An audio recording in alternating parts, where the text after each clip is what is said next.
આકાશવાણી અમદાવાદ વડોદરા પ્રાદેશિક સમાચાર મિત્તલ પટેલ વાંચે છે. સૌપ્રથમ મુખ્ય સમાચાર. ધોરણ 10 અને 12ની શાળાઓ અને સ્નાતક અનુસ્નાતક અભ્યાસક્રમના છેલ્લા વર્ષનું શૈક્ષણિક કાર્ય 11 જાન્યુઆરીથી શરૂ કરવા રાજ્ય સરકારે નિર્ણય કર્યો. કેન્દ્રીય મંત્રી રામદાસ આઠવલેએ કહ્યું કે મોદી સરકારે અનુસૂચિત જાતિના વિદ્યાર્થીઓ માટે પોસ્ટ મેટ્રિક શિષ્યવૃત્તિની ફાળવણી 1100 કરોડથી વધારી 69,000 કરોડ રૂપિયા કરી છે. ગુજરાતમાં બર્ડ ફ્લૂનો પગપેસારો રોકવા માટે અગમચેતીના પૂરતા પગલાં ભર્યા હોવાનું રાજ્ય સરકારે જણાવ્યું. મુખ્યમંત્રી મહિલા ઉત્કર્ષ યોજનાનું વેબ પોર્ટલ શરૂ થતાં સ્વસહાય જૂથની 10 લાખ આત્મનિર્ભર બહેનોને ડિજીટલ સેવા અને સહાય મળતી થઈ. અને દૂધસાગર ડેરીની ચૂંટણી જીતીને વહીવટ કબજે કરનાર પરિવર્તન પેનલને ભાજપ પ્રદેશ પ્રમુખ CR પાટીલે અભિનંદન પાઠવ્યા. રાજ્યમાં 11 જાન્યુઆરીથી શાળાઓ ફરીથી શરૂ થવાનો નિર્ણય લેવાયો છે. શિક્ષણમંત્રી ભૂપેન્દ્રસિંહ ચુડાસમાએ જણાવ્યું હતું કે ધોરણ 10 અને ધોરણ 12 તેમજ સ્નાતક અને અનુસ્નાતકના છેલ્લા વર્ષનું શિક્ષણ કાર્ય પણ શરૂ કરાશે. ગુજરાતના તમામ બોર્ડને 11 જાન્યુઆરીથી આ નિયમ લાગુ પડશે. વિદ્યાર્થીઓને શાળાએ મોકલવા માટે વાલીઓની સંમતિ પણ જરૂરી રહેશે. વધુમાં શિક્ષણમંત્રીએ જણાવ્યું હતું કે ભણાવાયેલ અભ્યાસક્રમ અનુસાર પરીક્ષા લેવામાં આવશે. માસ પ્રમોશન અપાશે નહીં. કેન્દ્રના સામાજિક ન્યાય અને અધિકારીતા રાજ્યમંત્રી શ્રી રામદાસ આઠવલેએ આજે અમદાવાદમાં એક પત્રકાર પરિષદને સંબોધતા જણાવ્યું કે એનડીએ સરકારે આગામી 5 વર્ષમાં 4 કરોડ ઉપરાંત અનુસૂચિત જાતિના વિદ્યાર્થીઓ માટે મેટ્રિકોત્તર શિષ્યવૃત્તિ યોજના માટે 69,000 કરોડ રૂપિયા ફાળવ્યા છે. અનુસૂચિત જાતિના વિદ્યાર્થીઓ માટે મેટ્રિકોત્તર શિષ્યવૃત્તિ હેઠળ આગામી 5 વર્ષમાં ઉચ્ચ શિક્ષણ તથા કૌશલ તાલીમ માટે 1,30,00,000 ગરીબમાં ગરીબ વિદ્યાર્થીઓનું નામાંકન કરવામાં આવશે. શ્રી આઠવલેએ પોતાના મંત્રાલયની કામગીરી વિશે વધુ માહિતી આપતા જણાવ્યું કે 35,000 કરોડ રૂપિયા ઉપરાંતનો લાભ શિષ્યવૃત્તિ પેટે લાભાર્થીઓને સીધો આપવાની મોદી સરકારની યોજના છે. તેમણે જણાવ્યું કે હવે ચૂકવણીમાં કોઈ વિલંબ થશે નહીં. વાર્ષિક રૂપિયા 8 લાખથી ઓછી જે કુટુંબની આવક છે તેવા અનુસૂચિત જાતિના 100 વિદ્યાર્થીઓને દર વર્ષે ઓવરસીઝ સ્કોલરશીપ આપવાની પણ એમના મંત્રાલયની યોજના હોવાનું શ્રી આઠવલેએ જણાવ્યું હતું.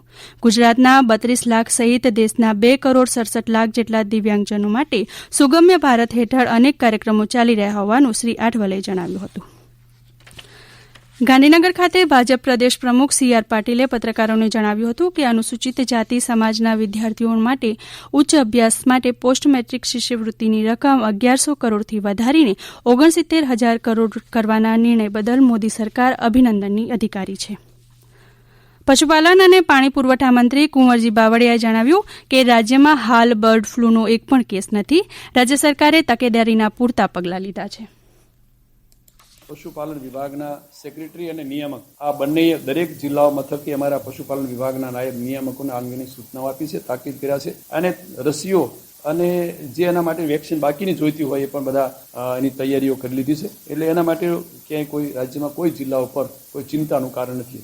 અત્યાર સુધી કોઈ એક પણ કેસ આપણને અહીંયા બર્ડ ફ્લૂ અંગેનો જોવા મળ્યો નથી. તો જિલ્લા સ્તરે દરેક જગ્યાએ અમારા જે જિલ્લા પંચાયત કચેરીમાં અને સ્ટેટ હસ્તકના જે અમારા પશુપાલન વિભાગના નિયામક ને નાયબ નિયામક અને એની નીચેના અધિકારીઓ એમને દરેક જગ્યાએ તાલુકા અને જિલ્લા મથકે એમને ખાસ આ બાબતે સાવચેત કરવામાં આવ્યા છે કે આપણે કોઈ પણ જગ્યાએ આવો શંકાસ્પદ સ્થિતિ જોવા મળે તો તાત્કાલિક અહીંયા જાણ કરવી અને એની સાથે જે કાંઈ રસીકરણ વગેરેની તૈયારીઓ રાખવાની. આ સમાચાર આપ આકાશવાણીના અમદાવાદ વડોદરા કેન્દ્ર પરથી સાંભળી રહ્યા છો. મુખ્યમંત્રી વિજય રૂપાણીએ મુખ્યમંત્રી મહિલા ઉત્કર્ષ યોજનાની સંપૂર્ણ માહિતી વિગતો સરળતાથી મળી રહે તે માટે વેબ પોર્ટલ ખુલ્લું મૂક્યું. રાજ્યમાં અત્યાર સુધીમાં 44,854 જેટલા મહિલા જૂથોની મુખ્યમંત્રી મહિલા ઉત્કર્ષ યોજના હેઠળ રચના થઈ છે. ગ્રામીણ તેમજ શહેરી ક્ષેત્રની મળી કુલ 1 લાખ મહિલા જૂથોને જૂથ દીઠ રૂપિયા 1 લાખની સહાય ધિરાણ અપાશે. www.mmuy.gujarat.gov.in આ પોર્ટલ પરથી આ યોજનાની સંપૂર્ણ જાણકારી ઉપલબ્ધ રહેશે. ગુજરાત ભાજપના સુકાની CR પાટીલે મહેસાણા દૂધસાગર ડેરીની ચૂંટણીમાં ભાજપ પ્રેરિત પેનલના ભવ્ય વિજય બાદ અશોક ચૌધરીની અભિનંદન પાઠવ્યા છે. દૂધના વેપારનું ખૂબ મોટું ટર્નઓવર ધરાવતી દૂધસાગર ડેરીનો વહીવટ કબજે કરનાર પરિવર્તન પેનલના સભ્યો આજે ભાજપના પ્રદેશ કાર્યાલય આવ્યા હતા અને શ્રી પાટીલને મળ્યા હતા. ભાજપના રાજ્યકક્ષાના તમામ મોરચાના પદાધિકારીઓને એક મહત્વની બેઠક પણ આજે શ્રી કમલમ ખાતે યોજાઈ હતી, જેમાં શ્રી પાટીલ ઉપરાંત પ્રદેશ સંગઠન મહામંત્રી ભીખુભાઈ દલસાનિયા સહિત વરિષ્ઠ આગેવાનો હાજર રહ્યા હતા અને સંગઠન કાર્યની ભાવિ વ્યૂહરચના ઘડી હતી. કચ્છના પ્રાચીન શહેર એવા અંજારના 1476માં સ્થાપના દિવસની આજે ઉજવણી થઈ રહી છે. એ નિમિત્તે અજેપાળ મંદિરમાં પૂજન આરતી અને ગંગાનાગા પાસે ખીલી પૂજનના કાર્યક્રમ યોજાયા હતા. અંજારના ધારાસભ્ય અને રાજ્યમંત્રી વાસણભાઈ આહિરે સ્થાપના દિવસ નિમિત્તે શુભેચ્છા પાઠવી હતી.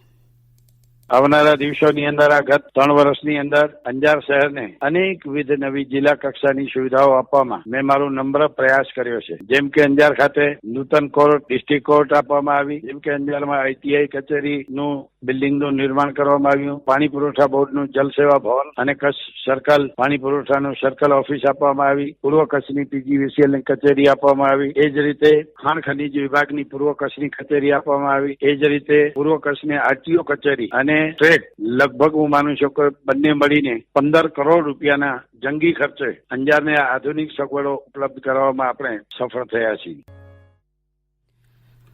Gujarat council on science and technology એટલે કે ગુજકોસ્ટ દ્વારા રાજ્યના ટેકનોસ્કિલ યુવાઓને પ્રોત્સાહિત કરવા માટે રોબોફેસ્ટ ગુજરાત સ્પર્ધાની જાહેરાત કરવામાં આવી છે. જેમાં 7 પ્રકારના રોબોટ વિકસાવવા માટે સાયન્સ, ટેકનોલોજી, એન્જિનિયરિંગ અને મેથેમેટિક્સના વિદ્યાર્થીઓને આમંત્રણ અપાશે. સ્પર્ધામાં લેવલ 1 ઉપર વિજેતા થનાર ટીમને ₹50,000, લેવલ 2માં ₹1 થી 2 લાખ અને લેવલ 3માં ₹5 લાખનો પુરસ્કાર આપવામાં આવશે. લોકલ ફોર વોકલના અભિયાનને વિશેષ પ્રોત્સાહન આપવાનો ઉદ્દેશ ધરાવતી આ સ્પર્ધામાં કૌવત દાખવવા માંગતા વિદ્યાર્થીઓ તારીખ 31મી જાન્યુઆરી 2021 સુધી ગુજકોસ્ટને અરજી કરી શકશે. ગુજકોસ્ટની વેબસાઇટ gujkost.gujarat.gov.in ઉપરથી વધુ વિગતો તથા માર્ગદર્શન મળી શકશે. અને ડાંગના મુખ્ય મથક આહવા ખાતે જિલ્લા ક્ષય ફોરમની બેઠક જિલ્લા કલેક્ટર N.K. ડામોરના વડપણ હેઠળ યોજાઈ ગઈ. જેમાં નેશનલ ટીબી એલિમિનેશન કાર્યક્રમના ચુસ્ત અમલ વડે ક્ષયના ચેપી રોગને સામૂહિક પ્રયાસોથી ડાંગમાંથી દેશવટો આપવાનો સંકલ્પ સહયોગ કર્યો હતો. શ્રી ડામોરે કહ્યું હતું કે જિલ્લા ક્ષય કેન્દ્ર ખાતે નોંધાતા દરેક દર્દીઓના આધાર કાર્ડ અને બેંક એકાઉન્ટ હોય તે સુનિશ્ચિત કરવું ફરજિયાત રહેશે. આ બેઠકમાં જિલ્લા ક્ષય અધિકારી ડોક્ટર પૌલ વસાવાએ જણાવ્યું હતું કે 2019 દરમિયાન 294 દર્દીઓને ટીબી મુક્ત કરવા સાથે પછીના વર્ષ 2020 દરમિયાન 238 દર્દીઓને ટીબીની સારવાર હેઠળ મૂકી તેમને નિરોગી બનાવતી તબીબી સારવાર અને આર્થિક સહાય શરૂ કરવામાં આવી. અંતમાં મુખ્ય સમાચાર ફરી એકવાર. ધોરણ 10 અને 12ની શાળાઓ અને સ્નાતક અનુસ્નાતક અભ્યાસક્રમના છેલ્લા વર્ષનું શૈક્ષણિક કાર્ય 11 જાન્યુઆરીથી શરૂ કરવા રાજ્ય સરકારે નિર્ણય કર્યો. કેન્દ્રીય મંત્રી રામદાસ આઠવલેએ કહ્યું કે મોદી સરકારે અનુસૂચિત જાતિના વિદ્યાર્થીઓ માટે પોસ્ટ મેટ્રિક શિષ્યવૃત્તિની ફાળવણી 1100 કરોડથી વધારી 69,000 કરોડ રૂપિયા કરી અને ગુજરાતમાં બર્ડ ફ્લૂનો પગ પેસારો રોકવા માટે અગમચેતીના પૂરતા પગલાં ભર્યા હોવાનું રાજ્ય સરકારે જણાવ્યું. આકાશવાણીના અમદાવાદ વડોદરા કેન્દ્ર પરથી પ્રાદેશિક સમાચાર પૂરા થયા.